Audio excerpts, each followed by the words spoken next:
Arribem al moment de les presentacions i benvingudes institucionals i per fer això li demanaré al president d'Eurecat, el senyor Dani Altimires, que s'adreci a l'estrada i pugui donar les seves paraules. Gràcies.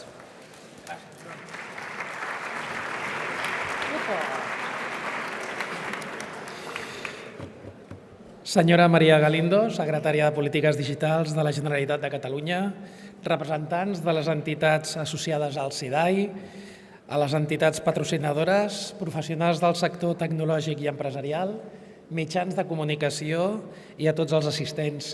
Bon migdia i benvinguts. Com a president d'Eurecat, m'honora adreçar-vos unes paraules en l'obertura d'aquesta 11a edició de l'AI Congress Barcelona. En el darrer any, la intel·ligència artificial ha estat protagonista d'una profunda reconfiguració geoestratègica que han accelerat la competència tecnològica i industrial, així com la seva regulació. Hem assistit a moviments empresarials de gran envergadura, especialment als Estats Units, amb un degoteig d'aliances i d'adquisicions per guanyar posicions en els futurs desenvolupaments basats en la intel·ligència artificial i per assegurar la capacitat computacional mitjançant inversions a gran escala en maquinària i centres de dades, situant alhora la disponibilitat energètica i l'impacte ambiental en el primer pla.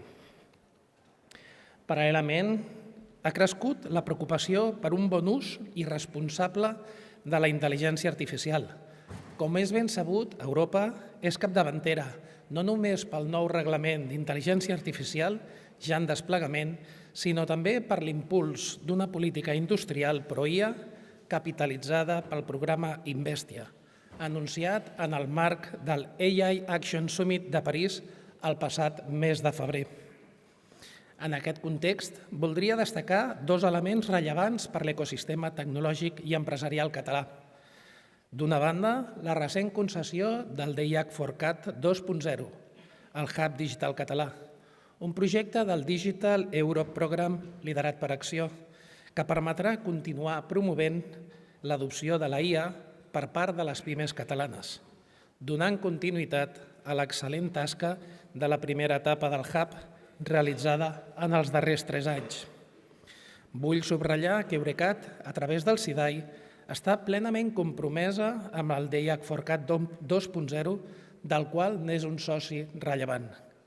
D'altra banda, la posada en marxa d'una de les 5 AI Factories europees, amb seu a Barcelona i lideratge del BSC, ha de representar una eina potent per expandir la IA. El teixit empresarial del país, amb la que Eurecat també està oberta a col·laborar-hi fermament. Aquest 2025, a més, celebrem el 10è aniversari d'Eurecat, una bona ocasió per fer-ne en balanç. En l'àmbit de la intel·ligència artificial, des del 2015, hem dut a terme al voltant de 500 projectes i serveis relacionats amb aquesta disciplina, dels quals més de la meitat ha estat en pimes catalanes, cobrint pràcticament totes les branques tecnològiques de la intel·ligència artificial, des de l'aprenentatge automàtic clàssic fins a l'aprenentatge profund i, més recentment, la IA generativa i els sistemes basats en agents.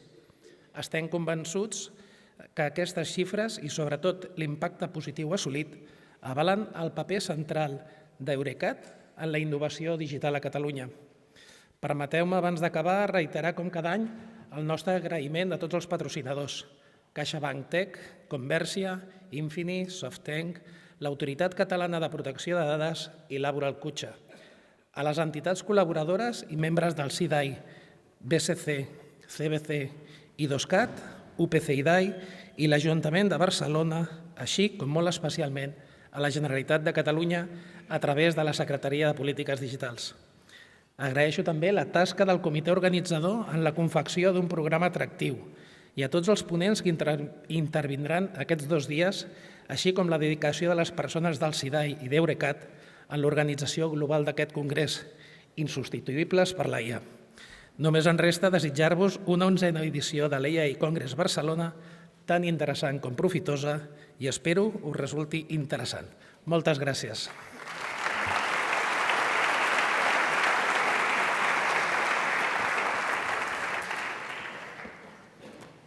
Moltes gràcies, Dani. I ara és el moment per demanar-li a la senyora Maria Galindo, com hem dit, la secretària de Polítiques Digitals de la Generalitat de Catalunya, doncs que faci també l'obertura oficial d'aquesta 11a edició del AI Congress. Maria, endavant.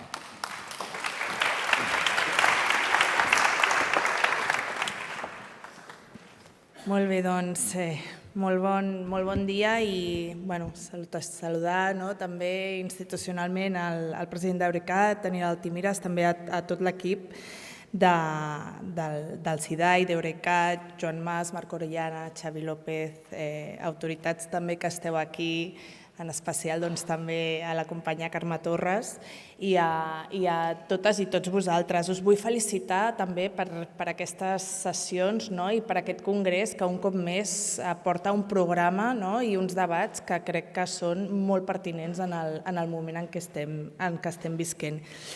He de reconèixer que m'ha costat una miqueta seguir la darrera conferència, però sí que m'enduc del que hem estat veient durant aquest matí, sobretot alguns missatges.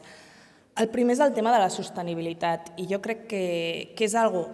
Amb l'avenç tecnològic ho hem tingut molt present, el tema de la sostenibilitat i el tema de l'impacte energètic, de tot allò que estem desplegant, però avui més que mai hem estat veient aquestes imatges amb aquests creixements exponencials de les necessitats energètiques i dels consums que estarem tenint en els propers, que ja estem tenint en l'actualitat, però que estarem tenint molt menys en els propers anys, i crec que val la pena tenir en compte i no menys tenir el tema de la sostenibilitat. En els darrers mesos és veritat que amb l'uptake del tema de la sobirania tecnològica també, amb els neguits derivats de tot el tema vinculat a tecnologies duals i el tema de la defensa, a vegades hem relaxat una mica aquesta necessitat de seguir posant el focus en aquesta necessitat imperativa de salvaguardar i de com farem aquest uptake tecnològic mantenint la sostenibilitat i envers aquests consums energètics.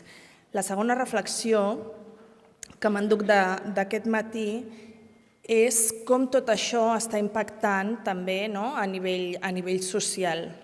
Estem generant cada dia més bretxes i bretxes derivades d'aquest avenç tecnològic i que fins i tot, fins ara, potser teníem com molt detectades quines eren les bretxes digitals derivades de l'aplicació i ús i desenvolupament de la tecnologia.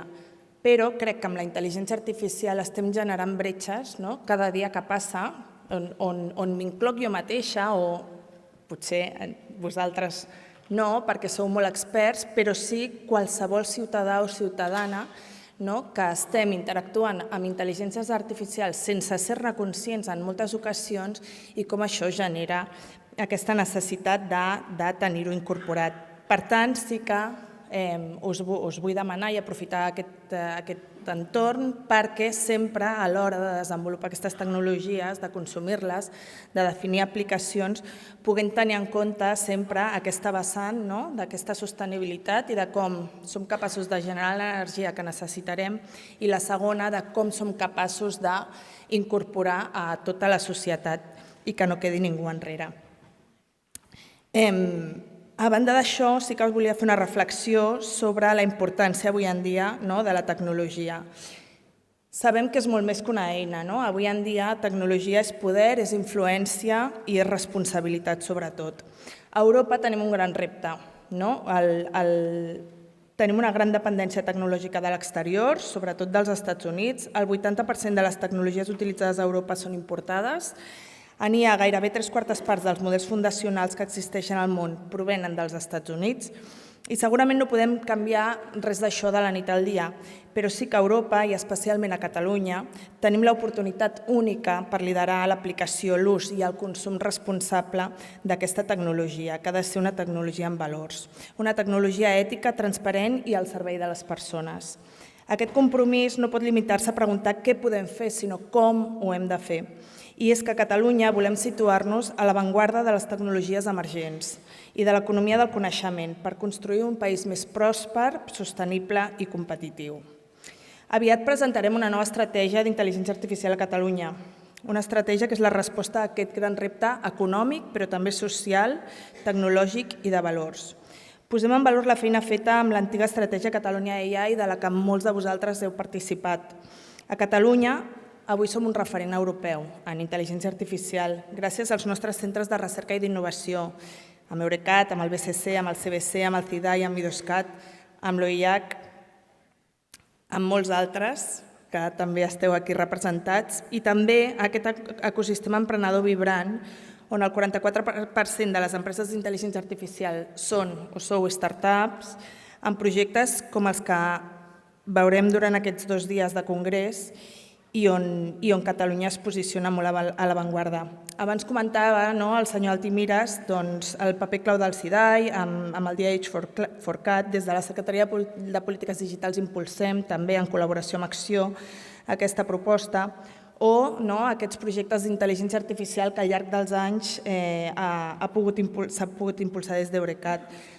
Us vull felicitar, vull insistir en felicitar la tasca que feu des d'Eurecat, des del CIDAI, per impulsar aquests projectes i per fer que tinguem casos d'ús i exemples que són internacionalment reconeguts en intel·ligència artificial i en diferents àmbits i sectors de la nostra economia, impulsant així la innovació tecnològica i les pimes del nostre país. Ara el repte fins al 2030 and beyond és accelerar i valoritzar aquesta tecnologia, tot allò que hem desplegat i que estem desplegant a Catalunya, i permetre que així siguem més competitius. Amb la nova estratègia d'intel·ligència artificial no us puc fer molts spoilers perquè l'hem de presentar formalment i amb el president i tot, i us convidarem a tots, però sí que volem liderar i contribuir en aquesta via europea per la intel·ligència artificial, potenciant el nostre sector tecnològic, però també els casos d'ús, l'aplicació reforçant la sobirania tecnològica europea des de Catalunya. 2. Impulsar la incorporació de la intel·ligència artificial al nostre teixit productiu. És el moment de no pensar-s'ho. Hem de fer que totes les empreses, que tots tinguem accés a aquesta intel·ligència artificial, i especialment les pimes. Les pimes són el motor econòmic del nostre país i de la nostra societat. Projectes com la AI Factory, hem de veure com tot això juga un paper destacat per fer aquest uptake per part de les pimes. 3. Transformar l'administració pública amb la intel·ligència artificial. Suposo que aquest matí el secretari de Telecomunicacions ja us n'ha parlat, i també amb el company d'Animarco, amb el projecte GovTech. Són projectes que nosaltres necessitem continuar impulsant per donar aquest suport, perquè tothom pugui incorporar, traccionant les solucions de les empreses catalanes i posant-les a disposició també de l'administració dels casos d'ús públics. I fer-ho impulsant el desenvolupament, ús i aplicació de la intel·ligència artificial de forma ètica i amb valors democràtics. És molt important. En aquest moment s'estan movent masses coses i hi ha massa canvis geopolítics. Hem de mantenir que la intel·ligència artificial ha de contribuir a millorar la nostra societat, a fer-ho de forma ètica. Per fer-ho, necessitem sumar, ens calen aliances, no ho podem fer sols, ni només l'administració, ni només les empreses, ni només els centres tecnològics, ni només des de Catalunya. Hem de sumar i continuar sumant en aquest ecosistema. I tenim un gran repte derivat de tot això, que és el talent digital a Catalunya. Segurament m'ho heu sentit moltes vegades, però és que les xifres són molt explicatives. El sector TIC l'any 2024 a Catalunya va créixer un 20% en ocupació, I malgrat això, va haver-hi 9.000 llocs de treball que van quedar al sector TIC que van quedar sense cobrir. S'estan generant moltíssimes oportunitats, però no som capaços de generar el talent que necessiten les nostres empreses. I a banda tenim el gran repte del talent digital femení de les dones. Només una tercera part són dones. M'agrada molt que avui reconeixem a l'admirada Carme Torres, que és inspiració, és vocació per moltes nenes i dones, a part també de molts nens i homes, però necessitem més dones encara, oi? Necessitem impulsar que hi hagi més dones. Avui veig moltes dones aquí, però encara necessitem més, perquè només podrem aspirar a una intel·ligència artificial ètica si som capaços de tenir una base diversa i no esbiaixada. Així que estem impulsant el Pacte Nacional pel Talent Digital. Potser també n'heu sentit a parlar. Volem multiplicar per 2 l'ocupació TIC a Catalunya de cara a l'any 2030 i que el 50% d'aquesta ocupació sigui ocupada per dones. Així que, bueno, ho haurem de fer entre totes i tots, perquè també és un gran repte de país. Us veig molt motivats, de veritat. Jo crec que hi ha més dones aquest any que l'any passat. En fi, col·laboració, col·laboració i més col·laboració. Nosaltres impulsem la visió de país, però entre totes i tots ho hem de fer possible. Permeteu-me acabar amb un agraïment sincer, ja ho he dit al principi, al SIDA i a Eurecat. La feina que feu és que és meravellosa. Esteu ajudant moltíssim a Catalunya, a les nostres empreses i a totes les empreses que heu presentat també projectes, a la Call for Projects d'aquest congrés. Hi ha hagut molt de nivell, crec que hem de continuar fomentant aquests espais per fer créixer, per explicar tot allò que estem fent coses superpotents. Agrair també a tot l'equip, a l'Arnau Serra, al Sergi Massip, a tot l'equip de la Secretaria de Polítiques Digitals pel vostre treball constant, el vostre esforç. A vegades soc molt pesada, ho sé, però us ho agraeixo de cor. I a la Carme Torres per la teva contribució i per tot el teu esforç representant-nos. I a totes i tots vosaltres, doncs, gràcies, que acabeu de gaudir d'aquest primer dia de congrés i demà també molt més. Moltes gràcies.